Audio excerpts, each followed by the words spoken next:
Hereby, I open this academic ceremony in which Michiel Bron will defend the academic thesis, entitled The Petro-Atom, a Century of Ubiquitous Oil Involvement in Nuclear Energy, 1895 to 1993. May I invite you to present a summary of your study and the conclusions of your thesis. Dear Pro-Rector, esteemed opposition, dear audience, welkom. Welkom allemaal, leuk dat jullie hier zijn. De presentatie zal verder gaan in het Engels. Kom vooral met vragen naar afloop van de ceremonie. De Nederlandse samenvatting is te vinden op pagina 212. I will provide a brief overview of what my dissertation is about. And to start, I want to start with a movie probably most of you know. If not, it's a great movie about a group of physicists designing an atomic bomb in the United States during the so-called Manhattan Project in the Second World War, notably neglecting the many contractors and companies that were involved in the process of creating this bomb, except for one scene that I got very excited about when watching this movie. One specific scene sparked my interest. The scene recalls the meeting between Oppenheimer in 1941 with a young physicist called George Elton, and was an expert in mass spectroscopy, and introduced himself to Oppenheimer at a meeting of the Federation of Architects, Engineers, Chemists and Technicians, an early labor union, as an employee of the major oil company Shell. But why was I so particularly interested in seeing this specific scene? It was maybe, if I'm being honest, quite forgettable in the whole spectacle that this movie was. That was due to the research I was conducting here at Maastricht as a member of the project called Managing Scarcity and Sustainability, where we were looking at the involvement of oil actors in shaping debates about resource scarcity, environmentalism, and alternative energy sources, especially during the 70s and 80s.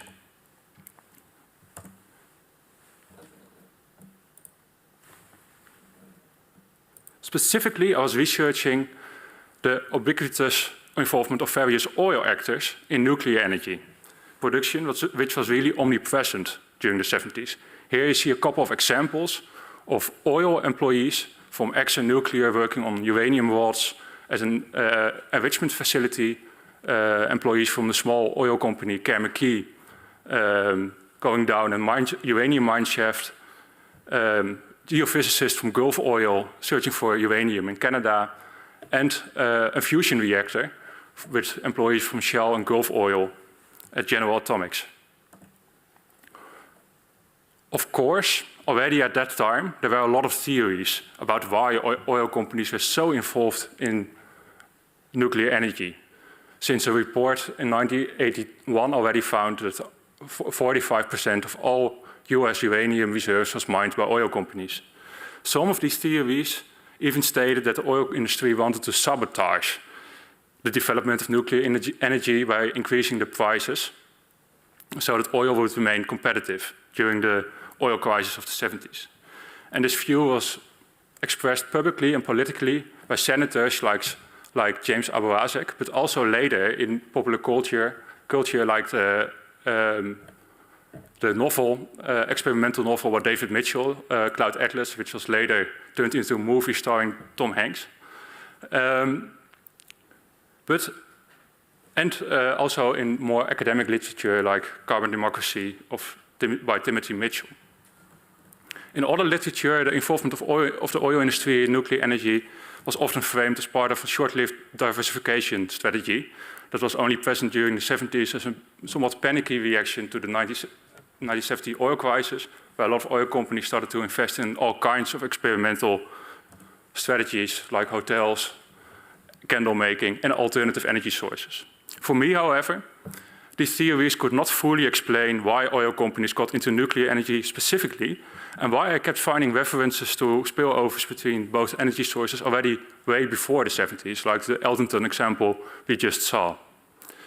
In my thesis, therefore, I present a longer history, showing how the oil industry and the nuclear energy sector became intertwined already at the start of the 20th century, based on shared applications of the geographical characteristics of both uranium, the resource needed for nuclear energy, and petroleum. And I think I need to briefly explain this by showing this model from a 2008 presentation at the International Atomic Energy Agency, where geophysicists explained, and this was already known during the 1940s and 1930s, that radioactive minerals actually tend to deposit in petroleum source rock around the decaying biomass before the petroleum seeps to lower areas and faults. As you can see here, this is often really visible at sandstone sediments in, for example, the United States at the Colorado Plateau or in Saudi Arabia. In my thesis, I show how early geoscientists developed technologies to explore for oil and analyze petroleum products that could also be used in an emerging nuclear industry, like radioactive well logging and mass spectroscopy, which was used a lot in the enrichment projects during the Manhattan Project. And this is also why Elton got involved from Shell oil. These overlapping technologies created geophysicists from both the oil industry and the nuclear energy created a network of geoscientists who were often first employed by the oil industry and then became involved in nuclear developments, like Elton, but also like many other companies or early companies during the Manhattan Project, and also later in the search for uranium during the 50s. In my thesis, I argue that because of the emergence of this exciting new energy source with which nuclear energy was after the Second World War, a lot of those scientists got involved in nuclear energy, and the bigger oil industries who at first wanted to stay out of nuclear energy to just watch it grow, recognized that they were losing a lot of petroleum geoscientists. As you can also see at this graph, that a lot of petroleum engineers, and also in the quote, actually started to go for nuclear physics instead. To address this problem, during the 60s, a lot of those major oil companies created management positions for their engineers and scientists so that they would stay in the oil industry. From these positions, those scientists and engineers who were part of this network of colleagues that were also working for the nuclear sector, steered out even the biggest oil companies in nuclear diversification projects when oil started to become more expensive. In my thesis, I argue that these diversification strategies during the late 60s and early 70s were meant to be long-lasting. The scientists knew, or the managers knew, that they would invest in technologies that weren't that developed yet. These technologies would maybe become profitable in 20, 30 years, or maybe even at a later stage, if they would become profitable at all. However, they invested on strategies that would maybe create a position as market leader if these technologies would eventually take over.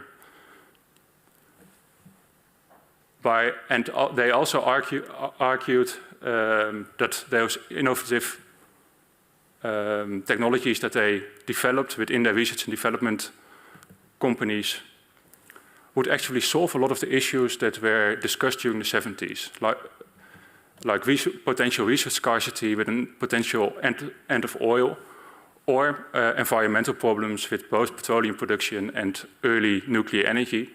So they would solve radioactive waste problems by investing in fusion, and they would also, by investing in new nuclear technologies, stop air pollution and groundwater pollution, and even emerging CO2 emissions from petroleum production.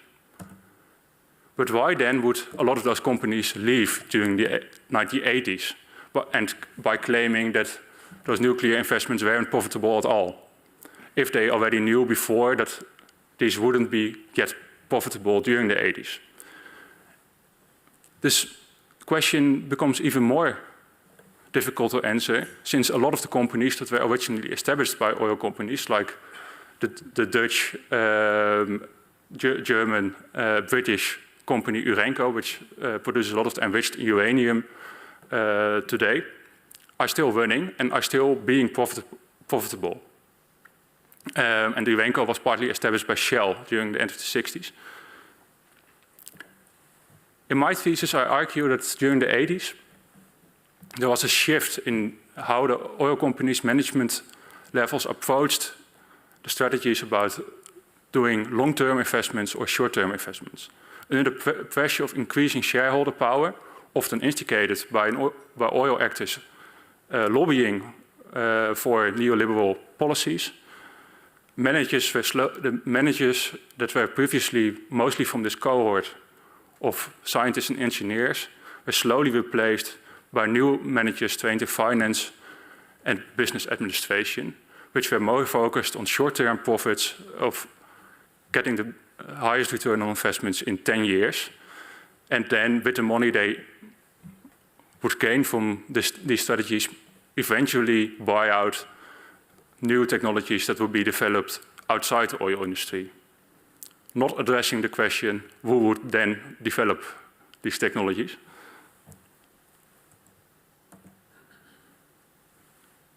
Although this meant that many bigger oil companies, like Shell, for example, already quite early, but also other companies like the French Total Energies or Gulf Oil, turned away from nuclear energy during the 70s, the connections between oil and nuclear remained to this day. Now, for example, Saudi Arabia wants to become a nuclear major by using their domestic uranium resources, which are estimated to be 7% of the worldwide uranium reserves, by using oil technologies and capital earned in the oil industry. But also, a lot of oil majors already start to join nuclear energy again. Total Energy starts investing in uranium mining again quite recently, and Chevron, the American oil company, but also Shell and Equinor started investing in nuclear fusion research again. All these new investments, I argue, continue to show how oil and nuclear energy remain intertwined and will probably be for the next future. With this, I want to give the word back to the project. Thank you very much. Thank you for your very interesting presentation. Now we come to the opposition, and the opposition will be opened by Professor Dr. Niek Hommels. She holds a chair in Socio-Historical Technology Studies at our Faculty of Arts and Social Sciences at Maastricht University. Thank you. Dear candidates, beste Michiel, I would like to start by congratulating you on your dissertation. I find it a very well-written thesis that really develops a clear argument about this close intertwinement of the oil and nuclear industries in the 20th century. I also found your approach very original, focusing on the role of cohorts of industrial actors who waver between these two industries. I think it also addresses a very clear research gap by looking mainly at the role of these industrial actors rather than on state or political actors. And you also, and that was not really highlighted so much in your presentation, but in your dissertation you really do that. I think you also set out an ambitious conceptual agenda, combining insights from both history, business history and the history of science and technology, as well as an attempt to integrate insights from the multi-level perspective, or MLP, and cohort theory. And my questions relate exactly to this conceptual agenda and how it combines with another notion or concept that has a prominent role in your analysis, namely the concept of spillovers. The role of spillovers between the oil and the nuclear industry, and mainly from oil to the nuclear industry, are crucial in your analysis, And you build your argument in analogy to spillovers that happened between oil firms and other industries, such as the semiconductor industry, as illustrated by your promoter, Professor Modi. You make clear that different types of spillovers can happen, of people, of capital, of technologies, practices, expertise, etc., etc. And you also mention that they can be informed by industrial, economic, and political interactions. They can be shaped by individuals, but also by cohorts. And although in theory there can be two-way spillovers, in reality, you argue most spillovers took place from oil to nuclear and not the other way around. And I would like to invite you, with my questions, to unpack the notion of spillovers a bit more and to relate it to your other concepts, the MLP and cohort theory. My first question relates to the relation between spillovers and cohorts, and the second question to the relation between spillovers and transitions, or MLP. So the first question then is, can you explain or give an example of how a cohort versus an individual actor can shape a spillover? In that regard, did you observe differences between the cohorts you identified, because you identified two main cohorts in the 20th century, and in how they contributed to oil spillovers in different periods of time? That's my first question about spillovers and cohort theory. Second question is, in my view, the notion of spillover also suggests a process of change or transition, whereby people, capital, technologies, practices, etc., shift or move from one industry to another, right? So I wonder how you see the connection between spillovers and socio-technical transitions in the energy industry. How does the notion of spillover fit or does not fit within the framework of MLP? At what level could spillovers play a role? Because the multi-level perspective identifies these different levels, niche, regime, landscape. So these are questions that would maybe, well, that suggest an integration of your two main theories with the concept of spillover. And I would like to hear your thoughts on the possibilities and also the limitations of a further integration of your framework and an elaboration of how spillovers relate to MLP and cohort theory. Thank you. Highly esteemed opponent. I really liked using the concept of spillovers, actually exactly because it also works two ways. And indeed, I mostly focus on the movement outwards from the oil industry, with a lot of technologies and especially actors moving from the oil industry to the nuclear industry. Although there are definitely also examples of spillovers the other way around, with applications of nuclear research for analyzing petroleum products and for improving lubricants, for example. And maybe even the development of the radioactive well logging devices in the first place, that then were further developed within the oil industry to then flow back again to the nuclear sector. In this way, I think spillovers also helps, or the concept of spillovers also help to further clarify the connections and intertwinement of an energy regime, which was oil in this for most of the time during that I studied, and a new technological niche, technology with nuclear energy, or a niche energy technology, because it shows that actually those different levels that MLP distinguishes are often blurred, while not necessarily constituting a social technological change, but just an interaction or new applications of the same technology.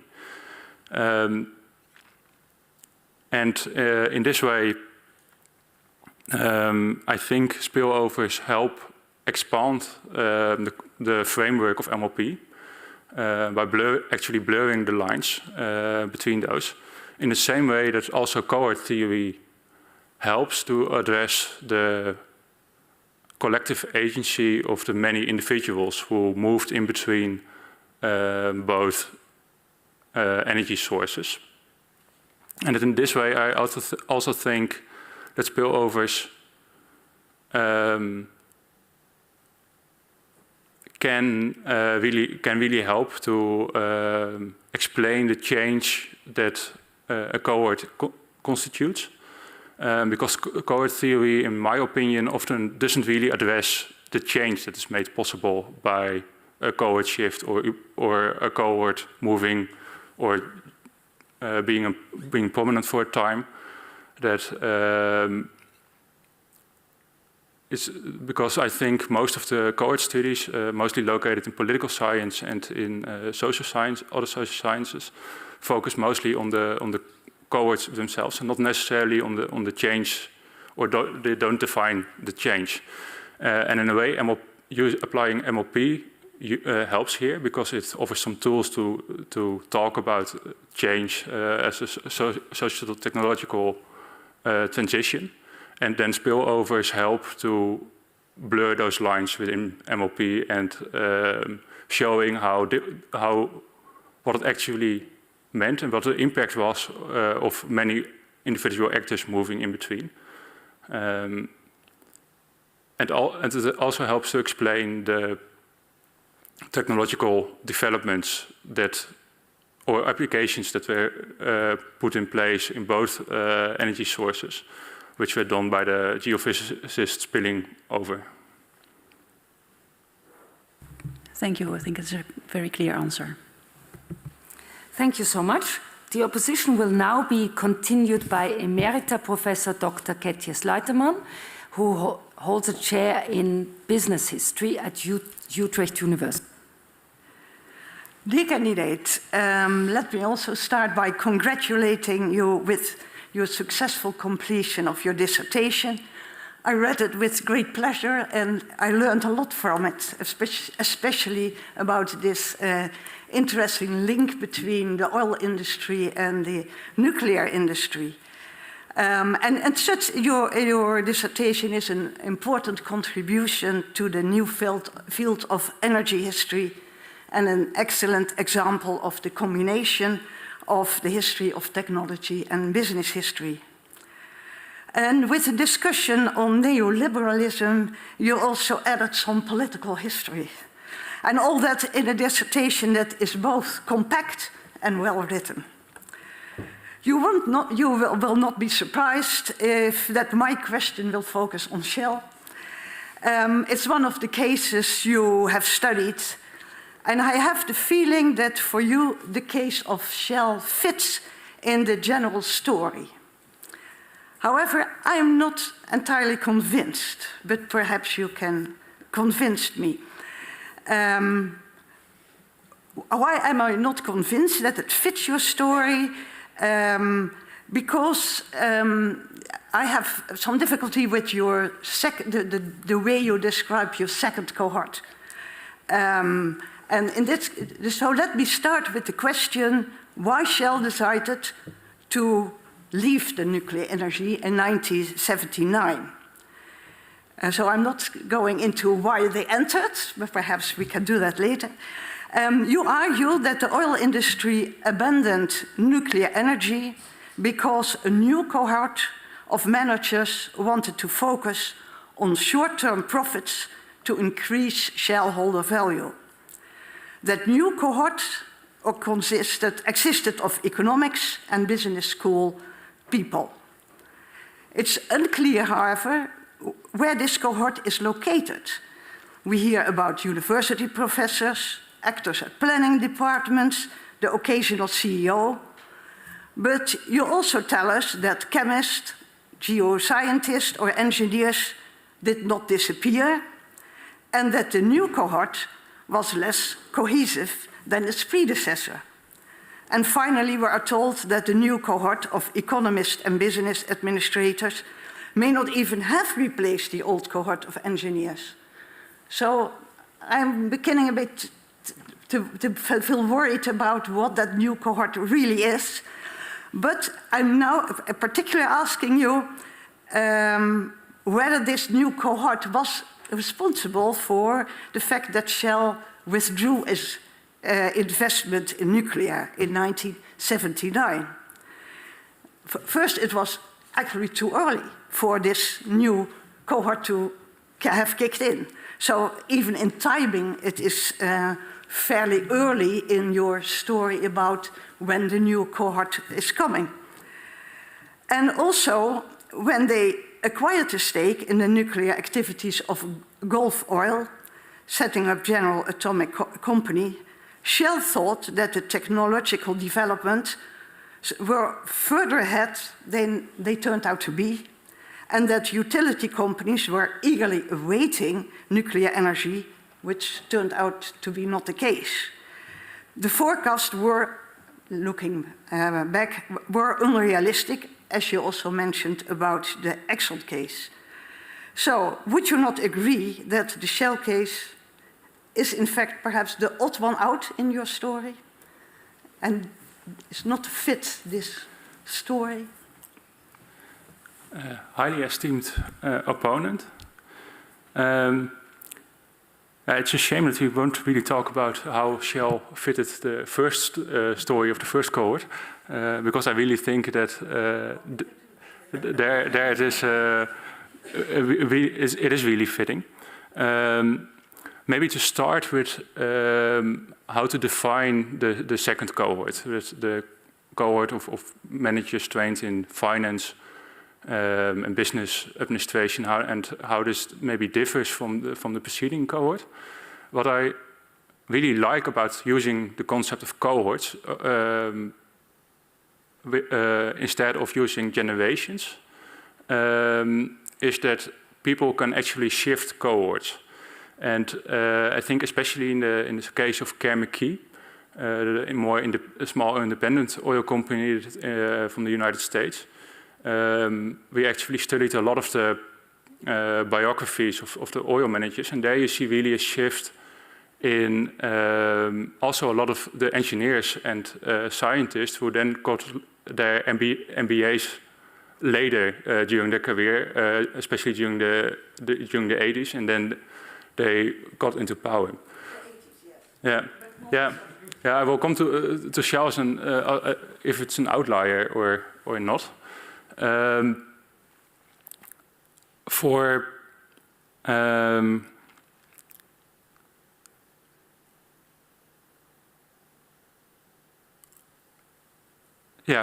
Shell, if Shell is then an outlier to this story, or maybe I should first answer the question how it differs from the preceding. I think there's certainly connections between those. A lot of the people were trained at the same universities or business schools, and also stayed in touch even when they went out. But I agree that this cohort is way more fractured than the one before, which also makes it more difficult to define as a cohort. And I think this is also maybe partly due to that training by focusing on creating the highest profits, and also way more competition between all the oil companies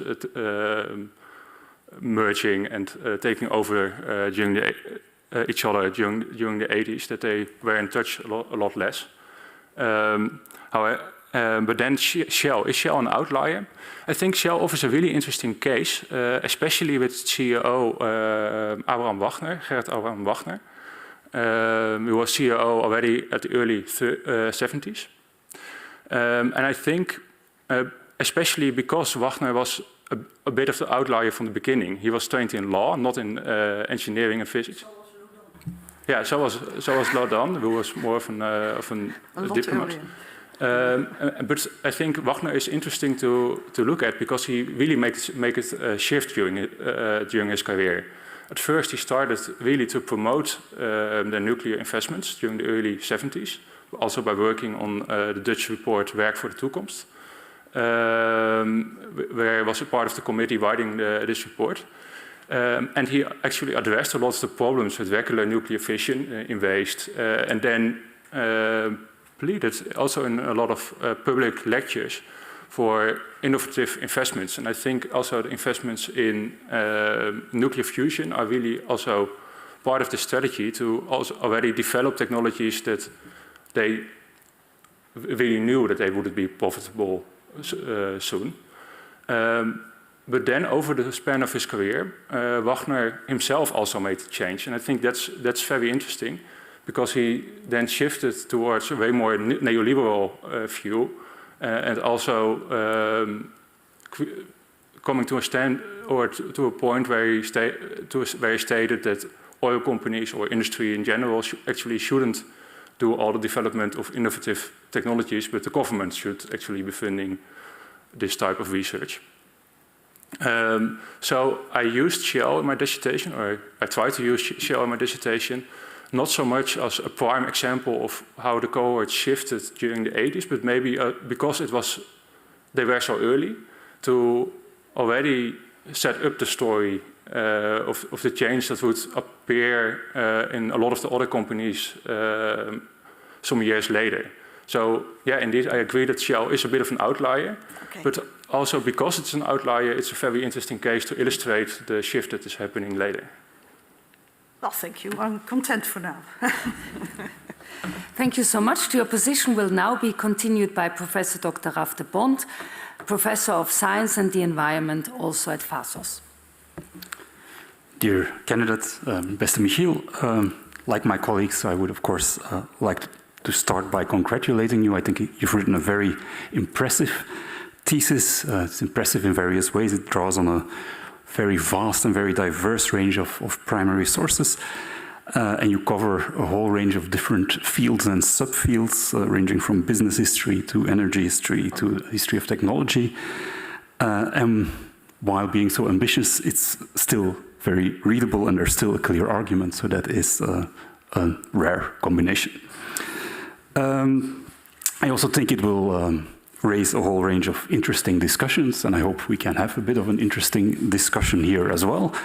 And my question, it might not be much of a surprise, will be about environmentalism and the environmental discourse of the oil companies you describe in the 1970s. Now, of course, 1970s is also the moment of the rise of the environmental movement, and this movement very much responded to oil events, oil spills, the Torrey Canyon of 68 or Santa Barbara oil spill of 69. And so there's very much, I would guess, an anti-oil sentiment in this emerging environmental movement. In most countries, it's also dominated by a generation that is younger than your oil executives, the baby boom generation very much. So I suppose that this younger activist group might not buy the environmental discourse that is presented by these oil executives, might see it as a form of greenwashing even. So my question is really about the interaction between this environmental movement on the one hand and the oil companies on the other. Wasn't there any critique from this environmental movement? And maybe how then was this critique incorporated, right? Did they borrow some of the arguments of the environmental movement, or did they creatively distance themselves from some of their arguments? So the question is really, to which extent is this environmental discourse inspired by or a reaction to what is developing outside of the oil world in the 1970s? Highly esteemed opponent. I would argue that a lot of the environmental discourse uttered by oil managers during the 70s was actually a reaction to increasing environmental critiques to actually both the petroleum industry and regular nuclear fission, with examples of thermal pollution for nuclear energy, and radioactive waste, of course, is one of the biggest concerns. And in my thesis, I wanted to maybe a little bit of playfully argue against, or maybe nuance, the historical debate that is going on at the moment, what oil companies actually knew about climate change or environmental problems like air pollution and groundwater pollution, and what they didn't show the world or were hiding. And I think my thesis offers a couple of very surprising examples where oil managers actually did acknowledge publicly a lot of the environmental problems that were being discussed by the environmental movements of the 70s.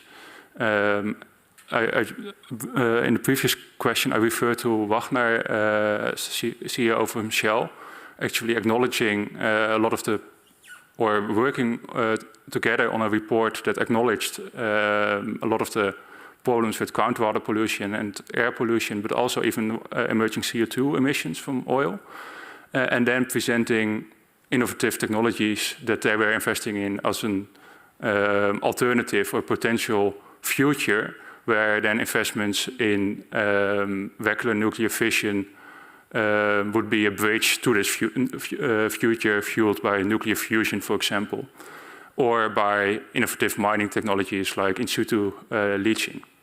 Of course, however, I think the environmental movement often didn't buy these arguments or integrated some of those arguments actually in their campaigns against nuclear fission. So, for example, the Dutch anti-nuclear movement used the promise of nuclear fusion as an argument to not invest in nuclear fission because it would become a fusion future after all.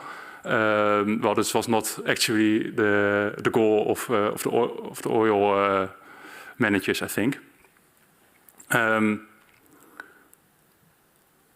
What I do think, however, is very interesting about how the oil actors engaged in this discourse was that there was a change in the way they presented techno fixes as an argument during the 70s. That was very much inspired by I think maybe the cohort shift you just talked about, but also the focus on more short-term, more highly capital investments or capital-intensive investments in oil production during the 80s. That during the beginning of the 1970s, a lot of those oil majors or managers made arguments that they would be able to deliver the techno fixes by investing in those innovative technologies, and this changed to a discourse about we don't need to invest in alternative energies because there will be a techno fix somewhere in the future, and this is, I think, a reaction or a shift that happens more internally within the oil industry and not so much as a reaction to the environmentalist discourse or the discourse created by environmental movements. But we're always engaging with with the activists, I would say. Okay, thank you. Thank you very much. The opposition will now be continued by Dr. Elisabeth Röhrlich, Associate Professor of the History of International Governance at the University of Vienna. Dear candidate, congratulations from me as well for such a fascinating and important dissertation. I think it is important not just in terms of historical research, but your dissertation is also of great timely relevance. We are experiencing a new nuclear renaissance, yet again in the context of AI. So I think your dissertation will really find many interested readers in your work. And let me also congratulate you on your presentation. I am a nuclear historian, and you had me at Oppenheimer today.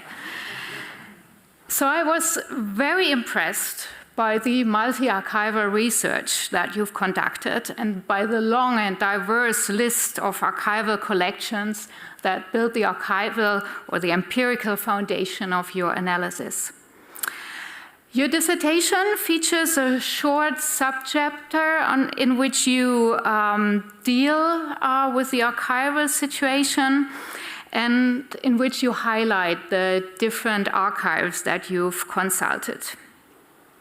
However, you also briefly mention some obstacles in terms of access to archives, especially in regard to the industry archives. And to quote from your dissertation, you say, of course, both nuclear and oil sectors have a strong tradition of being opaque. And I can agree with that.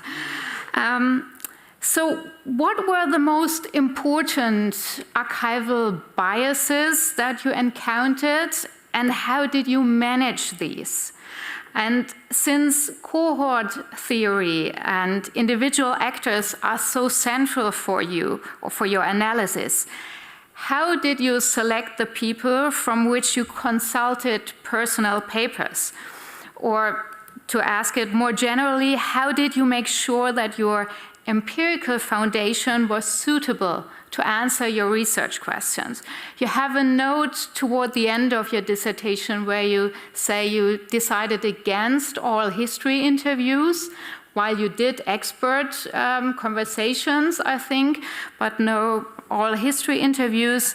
So what were your decisions toward that choice? So in general, I would like to hear more about the problems with archival research and how you made sure that still your results are sound and valid. Esteemed opponent, there were actually quite a lot of problems with accessing all the archives I wanted to see. I think industrial parties and oil companies, maybe in particular, now with all the lawsuits against them, are not that willing to let everyone in studying their history and alternative energy sources. I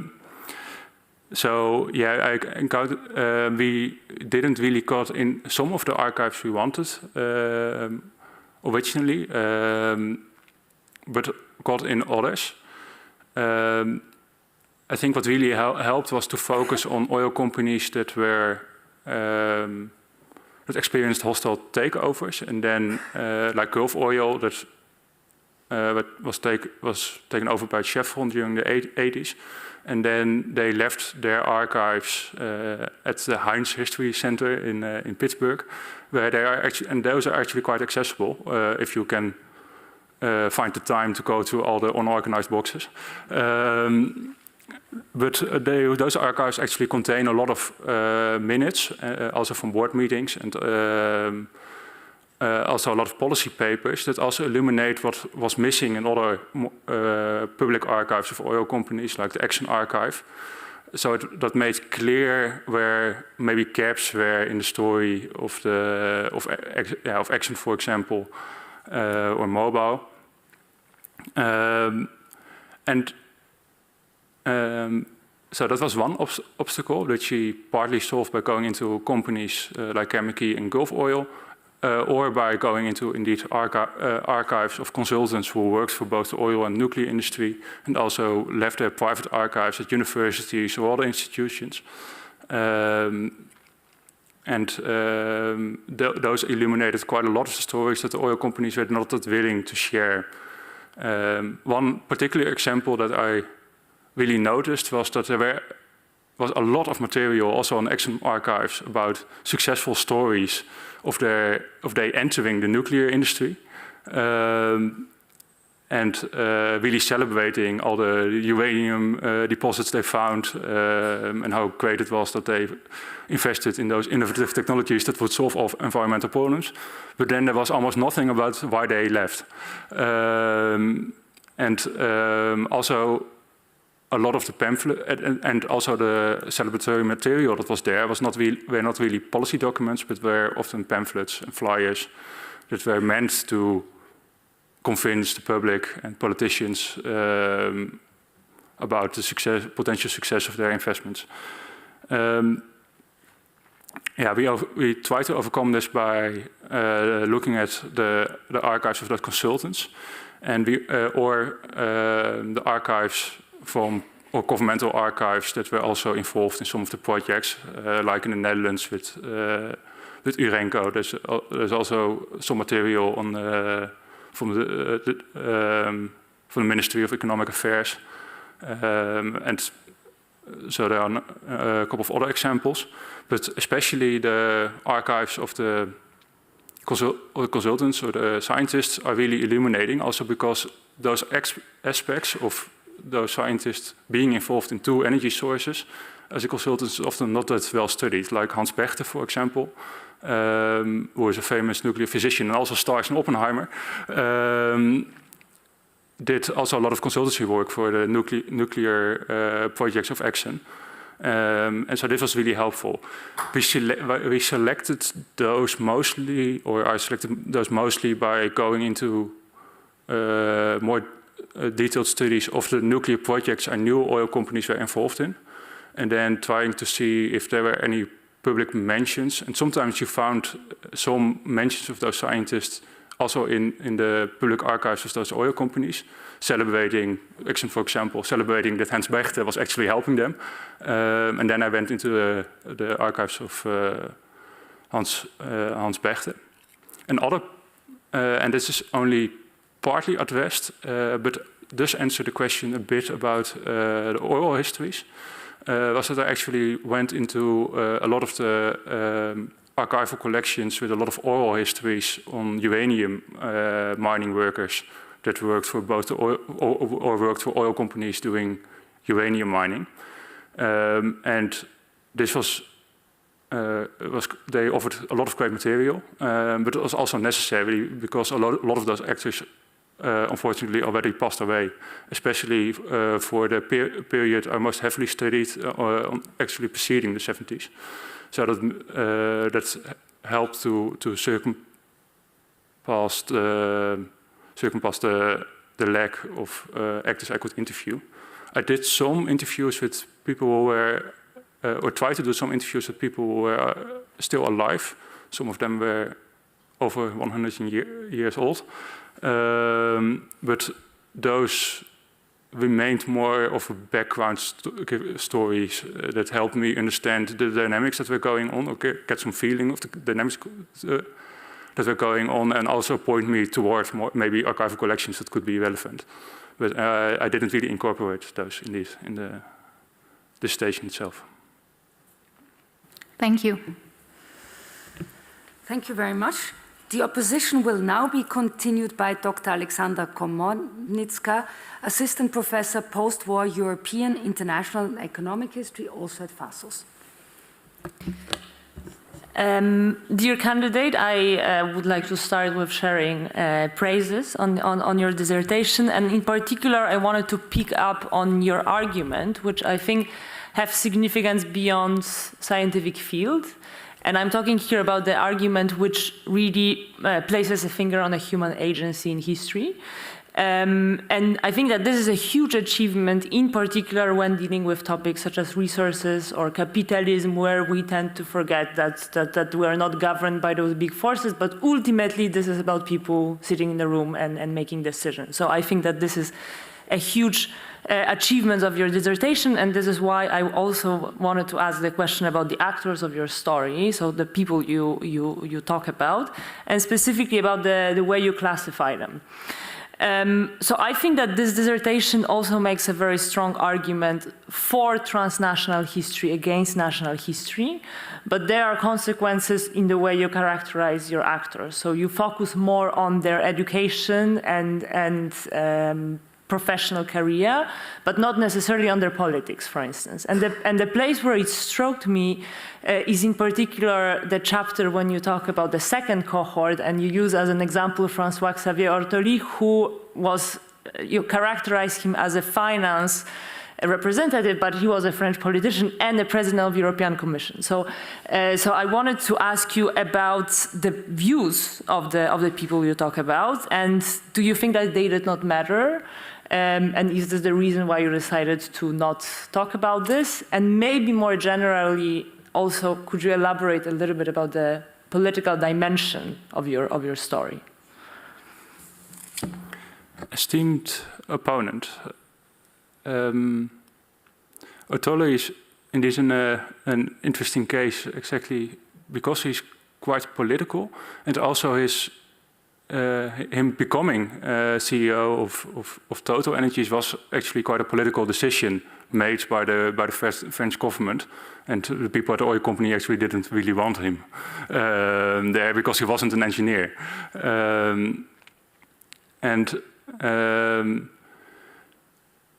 I do think actually that it mattered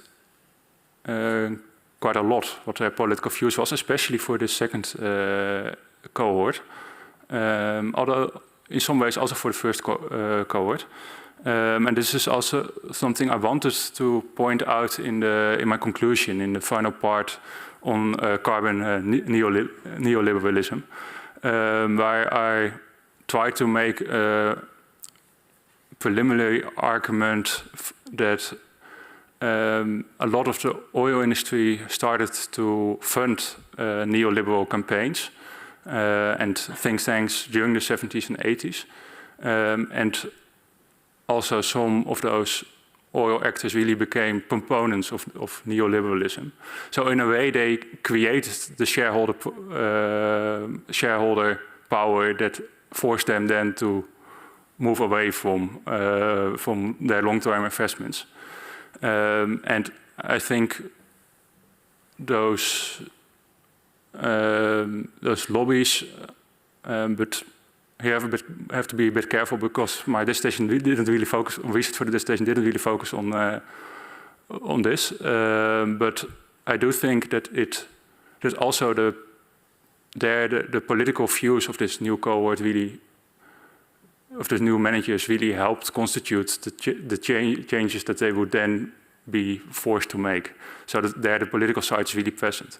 For the first cohort, this is, I think, a little bit different. But there certainly is a political dimension to their arguments that I also, I think, already partly addressed in my answer to my earlier answer about environmentalist discourse, where the original story really was focused on creating the opportunity for the oil companies to get involved in nuclear energy and to get access to innovative technologies. So Exxon, for example, really wanted to get into uranium enrichment and then convinced the US Atomic Energy Agency to let them in, which was before only restricted to the US Atomic Energy Commission. And then due to lobbying from Exxon, among others, two consortia of companies got into those technological developments in the US.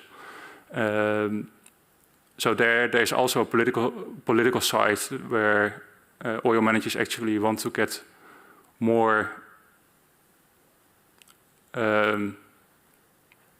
more space to do their investments and to get involved in alternative energy sources. And they also really lobbied against the political arguments made by Democratic senators that wanted to split up those companies investing in all kinds of energies because they were afraid that energy companies would get too much power when they controlled all energy sources. So there was really a political lobby against this, what they called divestiture legislation, put forward by Senator Kennedy and also Senator Abraxek, which I mentioned earlier in the presentation. And there the oil companies really also were politically very active. Thank you very much. Thank you very much. We have the opportunity to kick off another round with a question by Professor Sleiterman. Well, nice to have another chance. I will not ask you about the start of the Shell oil, but I thought it would be nice to go to the future. because you argue that your research into the intertwined historical development of oil and nuclear energy offers new insights for current energy and sustainability debates. And I want now to tease out a little bit what those new insights will be. Because you see this new liberalism as the reason the oil industry withdrew from nuclear energy. Though I do think they still invest long term, you thought that they were not able to invest any longer in the nuclear energy because of this pressure from the financial markets. And the question now is, do we need another paradigm shift away from neoliberalism before we can see oil companies once again investing in nuclear energy? Or are they going to invest anyway? Highly esteemed opponent. Yeah, this nuclear future was already addressed as the new nuclear renaissance that pops up over and over again over time. But what I think my dissertation shows is that when, and this is actually used in a lot of arguments now, that nuclear energy would actually be a great way to replace the existing oil and coal regimes. And I think I show that although we talk about transition or replacement, actually a lot of the technologies and knowledge and people will actually continue to work in these new nuclear developments. For example, radioactive well logging techniques originally developed by the oil industry are now used by Saudi Arabia to find uranium, the uranium resources, or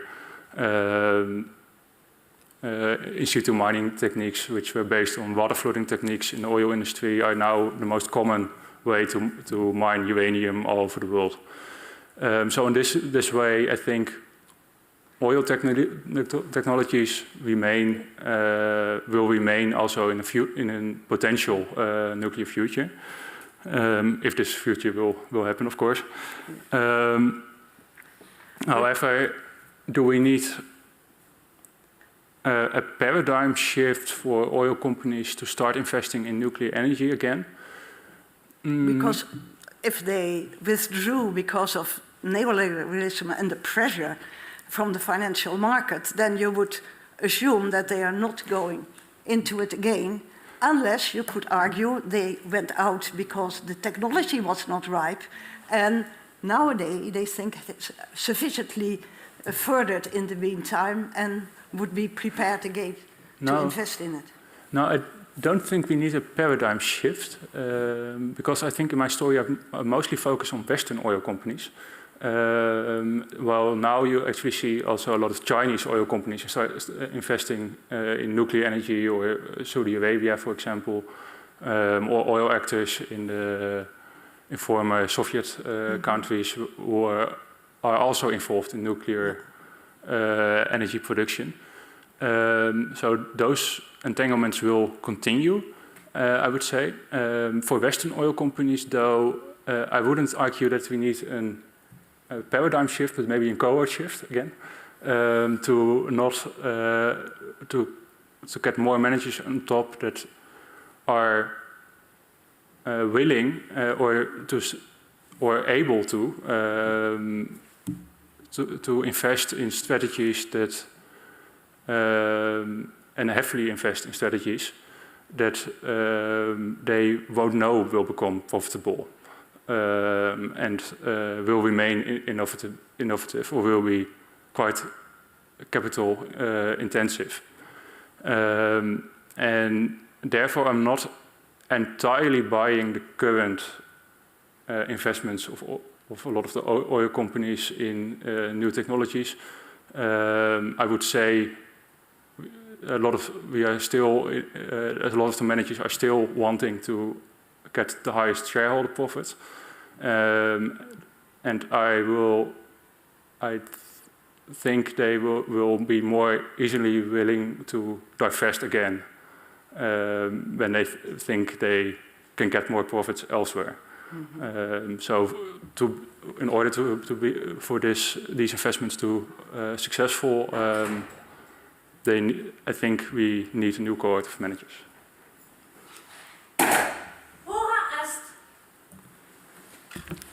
Fantastic. You also timed this perfectly, so thank you so much. The time appointed for defending your thesis, Michiel Bron, has now passed. The degree committee here present will withdraw to discuss the quality of your thesis and your defense today. I request that you and your company await the results of our deliberations and our return in this very room. Please all rise.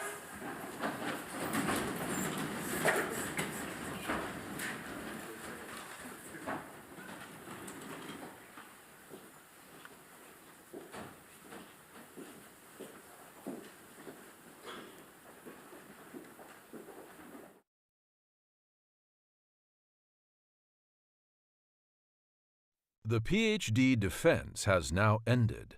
The degree committee will debate the candidate's performance behind closed doors. This process usually takes about 10 minutes.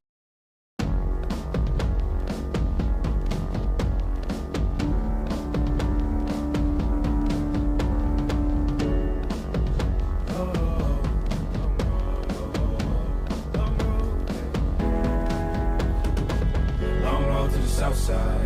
10 miles in my rearview mirror, I know what it felt like. My goal's only getting clearer, east side to the west side.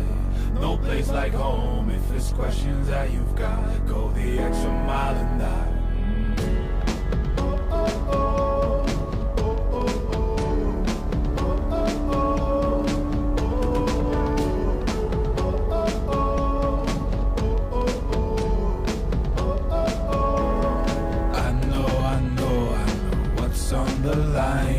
I know you know that I can't read your mind.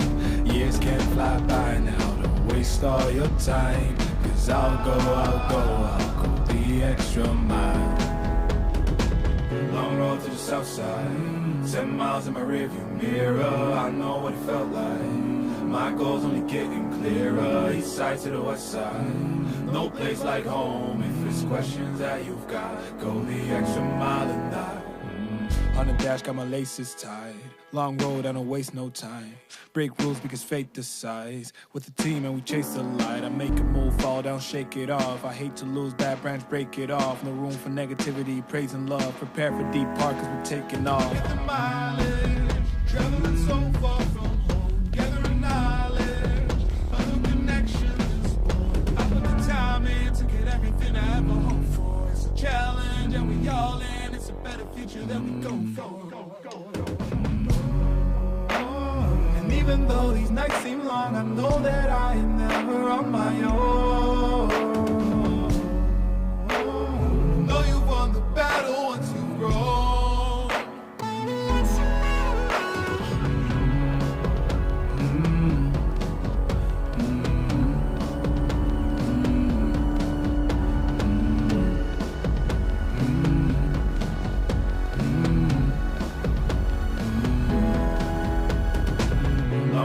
South side, 10 miles in my rearview mirror, I know what it felt like. My goal's only getting clearer, east side to the west side. No place like home, if it's questions that you've got, go the extra mile and die. Long road to the south side, 10 miles in my rearview mirror, I know what it felt like. My goal's only getting clearer, east side to the west side. No place like home, if it's questions that you've got, go the extra mile and die.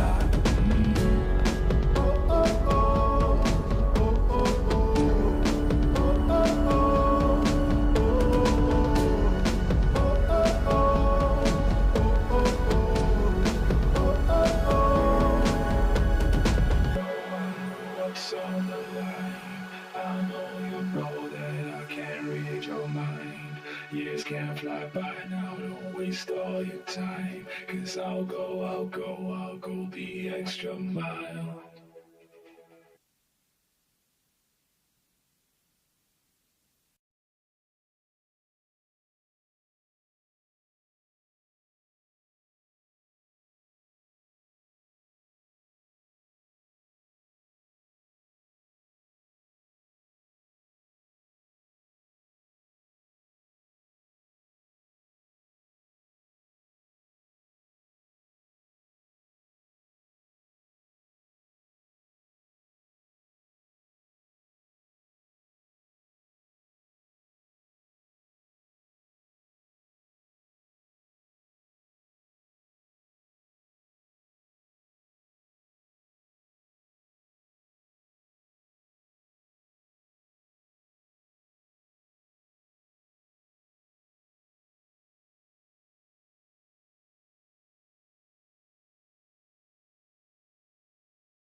Michiel Bron, the degree committee here present has assessed the quality of your thesis and your defense today. In view of its positive verdict and taking into account your previous qualifications, the degree committee here present has decided to grant you the degree of doctor. Professor Modi is now authorized to confer upon you this academic distinction in accordance with Dutch university custom. I invite your supervisor to now take the floor. Please all rise.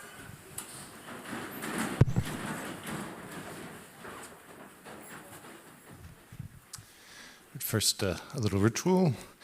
Do you promise to work in accordance with the principles of scientific integrity at all times, to be careful and honest, transparent, independent, and responsible? Yes, I promise. By the authority vested in us by law, and in conformity with the decision of the committee here present, I hereby confer upon you, Michiel Bron, the degree of doctor and grant you all rights attached by custom and law. As evidence of this, I now present you with the degree certificate signed by the rector, the secretary, and the other members of the committee, and affixed with the official seal of the university.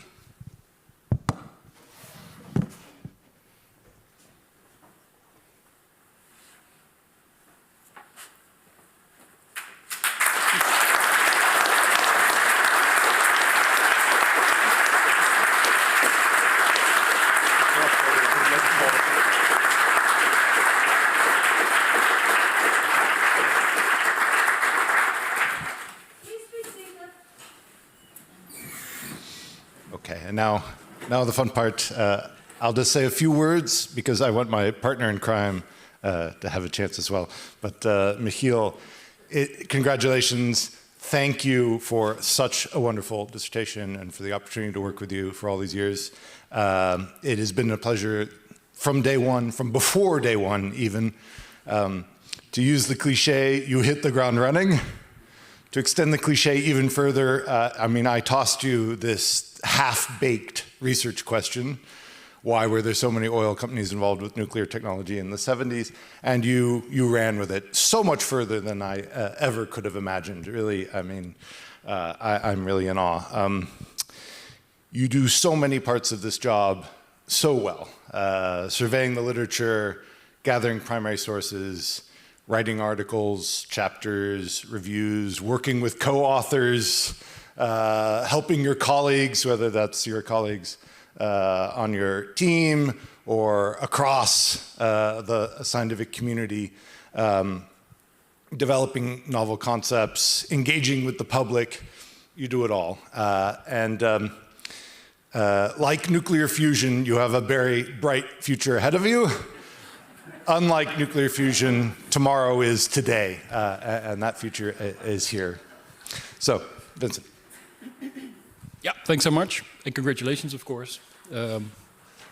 I think a little bit slower on my feet, so I wrote some things down. So you should be proud of yourself, which I think you are. You're really glowing, so that's great. Great dissertation, a great defense, and I think also an exceptional trajectory to get here.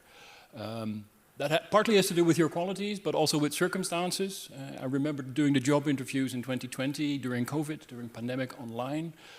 I remember your application standing out. You already had a ton of experience with archival work, working on nuclear issues. And on top of that, if you're looking for a historian to work with archival sources, working within the realm of scarce resources, and your last name's Bron, Dutch for source, that makes this quite a no-brainer. There's a couple of things that I also remember very vividly. One strange thing, of course, of COVID is meeting people in the flesh the first time. What I usually get is, oh, you're taller than I anticipated, and this time you sort of turned this around. I call this the first oil shock. I think the second one also related to COVID. We already talked about source strategies and sort of the issues that were there. Of course, you hit the ground running, but many of the archives, let alone countries, were closed at that time. And I remember one of the first meetings we had, you came up with start of a literature review, which basically contained everything on oil history. That both raised our eyebrows, but also our expectations. Sort of a second oil shock. And you raised expectations, but you've already, you never disappointed. Cyrus already mentioned all the things that you're doing on the side. There's actually many more. So you are a very, very multi-talented young man, Michiel, with many, many options. So much of the ride, also all of the extra work you did on the side went smooth, but you're also human, thank goodness. So there have been minor bumps in the road, as there usually are. I'm glad these were also part of the discussions that we had and, well, hopefully helped. It should that not just for energy production, but I think also for our lives. It's about managing scarcities.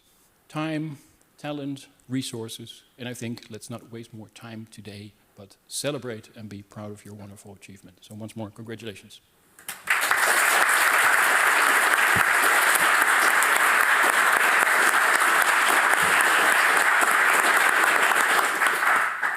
So, I have the honor to close the ceremony. Dear Dr. Bron, sounds good, you have to still get used to it, but that will come quickly.